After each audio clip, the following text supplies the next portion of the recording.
মানসিক সমস্যা নিয়ে বা মেন্টাল ইলনেস বা মেন্টাল হেলথ নিয়ে আমরা অনেক তো ভিডিও বানিয়েছি, কিন্তু ইদানিং করে আমি দেখছি যে পেশেন্ট দেখতে গিয়ে যেটা লাস্ট কয়েক মাসে অনেকটা বেশি দেখতে পাচ্ছি যে অনেক বেশি উদ্বিগ্নতা, অনেক বেশি অবসাদগ্রস্ততা নিয়ে পেশেন্টরা আসছেন এবং তাদের অন্যান্য কোমরবিডিটিগুলো বা যে ক্রনিক অসুখগুলো নিয়ে আমার কাছে চিকিৎসার জন্য আসেন, তার সাথে এটা যেন যোগ হয়ে যাচ্ছে। একটা বার্ডেন, একটা ওষুধের খরচা, তারপর তাকে আলাদা করে বলছি যে মেডিটেশন করুন, যোগা করুন, তার জন্য তার একটা সময়ের একটা ইনভলভমেন্ট, সেই ব্যাপারটাও তো থাকছে।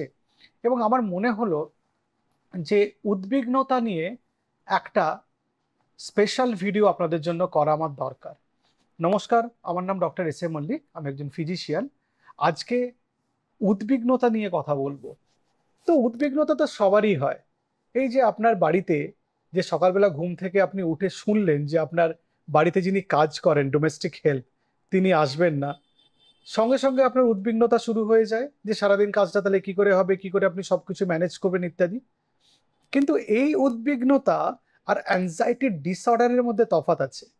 অ্যাংজাইটি ডিসঅর্ডার একটা পারসিস্টেন্ট লং টার্ম ফেনোমেনন, এবং এই যে চিন্তা করলেন আপনি কিছু একটা ব্যাপার নিয়ে, এর সঙ্গে কিন্তু অ্যাংজাইটি ডিসঅর্ডারের সম্পর্ক খুব কম। এটা একটা ট্রিগার ফ্যাক্টর হতে পারে যে আপনার একটা ডিসঅর্ডার আছে, সেটা পার্টিকুলার কিছু ব্যাপারের জন্য, সেটা ফ্যামিলি ম্যাটার্স হতে পারে, কাজের জায়গাতে কোনো অসুবিধা হতে পারে, অথবা আপনার আর্থিক অবস্থার পরিবর্তনের পরিপ্রেক্ষিতে যে অ্যাংজাইটি হয়, সেটা কিন্তু আলাদা। এটা ট্রিগার করে, কিন্তু অ্যাংজাইটি ডিসঅর্ডার হয় আমাদের ব্রেনে কিছু নিউরোকেমিক্যাল অল্টারেশনে। আমাদের ব্রেনের মধ্যে কিছু কেমিক্যাল আছে, কিছু পদার্থ, জৈবিক পদার্থ, যেগুলোর পরিবর্তনে অ্যাংজাইটি ডিসঅর্ডার হয়, এবং সেটার জন্য আমাদের কাজকর্ম ব্যাহত হয়, আমাদের সম্পর্ক নষ্ট হতে পারে, আমাদের ঘুমের পরিবর্তন হতে পারে, অথবা আমাদের শরীরও খারাপ হতে পারে। কিরকম আপনাকে আমি বুঝিয়ে বলি। কারণ অ্যাংজাইটি ডিসঅর্ডার আছে, তিনি ভাবছেন যে আমার কোনো বড় অসুখ হয়েছে। ধরুন ইলনেস অ্যাংজাইটি ডিসঅর্ডার বলে একটা অসুখ আছে, যেখানে লোকে ভাবতে আরম্ভ করেন যে আমার কোনো বড় অসুখ আছে, ডাক্তাররা সব বোকা, তারা কিছু ডায়াগনোসিস করতে পারছে না। অনেক পরীক্ষা নিরীক্ষা করার পর দেখা যায় যে কোনো রোগ ধরা পড়লো না, কিন্তু তার একটা পার্টিকুলার অসুখ আছে, ইলনেস অ্যাংজাইটি ডিসঅর্ডার, যেটাকে হাইপোকন্ড্রিয়াক ডিসঅর্ডার বলে বা হাইপোকন্ড্রিয়াসিস বলে। সেটাতে পেশেন্ট ভাবতে আরম্ভ করে বা ভাবেন যে তার অনেক বড় অসুখ আছে। শুধু তাই নয়, তার জন্য তিনি নিজের মতো করে তার জীবনশৈলী সাজাতে থাকেন। দেখা যায় ইলনেস অ্যাংজাইটি ডিসঅর্ডারে কারোর পেটে ব্যথা হয়, তিনি ভাবলেন যে আমার লিভারের কোনো অসুখ হয়েছে, তার জন্য তিনি লিভারের জন্য যেসব খাবারগুলো খারাপ, তিনি অ্যাভয়েড করতে শুরু করলেন। দেখা গেল ঠক বাঁচতে গা উজাড় বলে একটা কথা আছে, যে অনেক খাবার বাদ দেওয়ার জন্য বা সেগুলোকে ত্যাগ করার জন্য তার শরীরের ওজন কমতে আরম্ভ করেছে এবং দেখতে শীর্ণকায় হয়ে গেছেন শুধুমাত্র এই একটা অ্যাংজাইটি ডিসঅর্ডার থেকে। সেরকমই এরকম অনেক ধরনের অ্যাংজাইটি ডিসঅর্ডার আছে। সোশ্যাল ফোবিয়া ডিসঅর্ডার আছে, প্যানিক ডিসঅর্ডার আছে, এবং এই অসুখগুলো আমাদের জীবনকে প্রভাবিত করে। মনে করুন আপনি একজন পুরুষ মানুষ, আপনার একজন বান্ধবী হয়েছে, তার সঙ্গে আপনি ডেট করতে গেলেন, সেখানে গিয়ে শুধুই কি রোগের কথা বলবেন? তাহলে কি আপনাদের সম্পর্কটা অটুট থাকবে?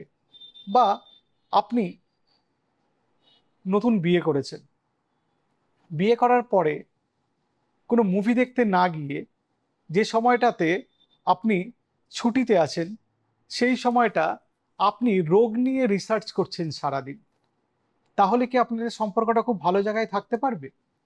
সেরকমই অ্যাংজাইটি ডিসঅর্ডার যদি শুরুতে আপনি চিকিৎসা না করান, তাহলে এই জিনিসটা বড় আকার নেবে এবং আপনার আর্থিক সামাজিক ক্ষতি হতে পারে, এবং কিছু কিছু ক্ষেত্রে ক্ষতিটা ব্যক্তিগত পর্যায়ে চলে আসতে পারে। এবার আপনি কিভাবে বুঝবেন যে আপনার অ্যাংজাইটি ডিসঅর্ডার হয়েছে? অ্যাংজাইটি ডিসঅর্ডারের সিমটমের মধ্যে প্রথমটা বুক ধড়ফড় করা, হাত পা কাঁপা ইত্যাদি থাকা সত্ত্বেও কোনো জিনিস যদি মাথার মধ্যে ঢোকে, সেটা সারাদিন ঘুরতে থাকে। রাত্রিবেলা আপনার ঘুমকেও সেটা ব্যাহত করতে পারে।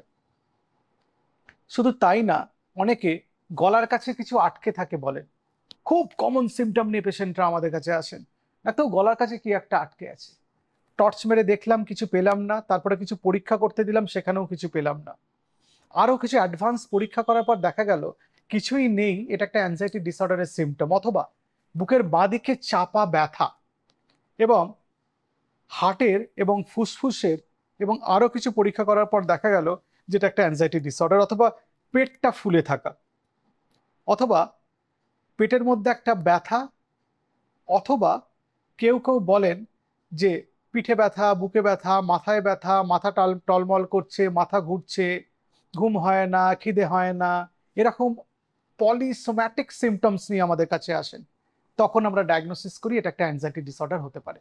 অ্যাংজাইটি ডিসঅর্ডার কখনো কখনো বংশগত হতে পারে, এর একটা জেনেটিক কানেকশন থাকতে পারে, এবং অ্যাংজাইটি ডিসঅর্ডার থাকলে যেহেতু হার্টকে বেশি কাজ করায়, যেহেতু পালস রেট বেশি থাকে অনেকের ক্ষেত্রে, তাহলে প্রি এক্সিস্টিং হার্ট ডিজিজ থাকলে, আগে থেকে যদি আপনার হৃদরোগের কোনো আভাস থাকে বা রোগ থাকে, তাহলে সেটাকে খারাপ করতে পারে। এই অ্যাংজাইটি ডিসঅর্ডারের চিকিৎসা অনেক ধরনের আছে, তার মধ্যে কগনিটিভ বিহেভিয়ারাল থেরাপি এবং কিছু ওষুধ বিশুধ আছে। তার মধ্যে বিটা ব্লকার, বেনজোডাইজিপিনস, অথবা সিলেক্টিভ সেরোটোনিন রিআপটেক ইনহিবিটরস গ্রুপের ওষুধ আমরা ব্যবহার করি। এর মধ্যে বেনজোডাইজিপিনসে যেহেতু একটা হ্যাবিট ফরমেশন হতে পারে, সেই জন্য এসএসআরআই গ্রুপের ওষুধটা বেশি ব্যবহার করা ভালো, এবং তাতে অনেকের কন্ট্রোল হয়ে যায়। এবং তার সঙ্গে যদি কগনিটিভ বিহেভিয়ারাল থেরাপি কেউ নেন, তাতে তার রোগটা অনেকটা কন্ট্রোলে থাকবে। অ্যাংজাইটি ডিসঅর্ডার সেরে যায় না, এটাকে আপনি নিয়ন্ত্রণ করতে পারেন জীবনশৈলী পরিবর্তনের মাধ্যমে, ওষুধ বিশুধের মাধ্যমে, কিন্তু কখন কখনো ট্রিগার হতে পারে, তখন আবার ওষুধের ডোজ বাড়াতে হতে পারে। সুতরাং বহু পরীক্ষা নিরীক্ষা হয়েছে এবং বহু ডাক্তার পরিবর্তনের পরে যদি আপনার রোগের অনুভূতির প্রশমন না হয়, তাহলে আপনি ভাবতে পারেন যে কোনো এক ধরনের মেন্টাল ইলনেস আপনার হয়েছে বা মানসিক রোগ হচ্ছে বা হতে পারে। সেই জন্য একজন উপযুক্ত ডাক্তারবাবুর পরামর্শ নিন এবং চেষ্টা করুন যে ডাক্তারবাবুকে আপনি নির্বাচন করছেন তার কাছে বেশ কয়েকদিনের চিকিৎসা নিতে, না হলে ডাক্তার পরিবর্তন হয়ে যাবে, আপনার রোগের কোনো পরিবর্তন হবে না। নমস্কার।